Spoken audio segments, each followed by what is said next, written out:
അച്ഛൻ ആരുടെ അച്ഛനാ?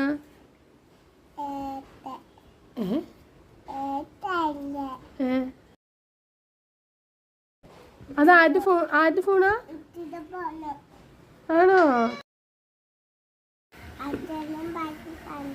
ഇത് ആരുടെ ഫോണോ? ഞാൻ പുതിയ ഫോൺ ആരുടെ? കുട്ടിയുടെ ഫോൺ പഴയതാ? പിന്നെ പുതിയതാ? അച്ഛന്റെ ഫോണോ? അച്ഛന്റെ ഫോണ്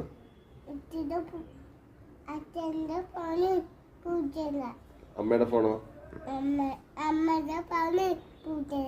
പുതിയതാ. അപ്പൊ ആരുടെ ഫോണാ പഴയത്?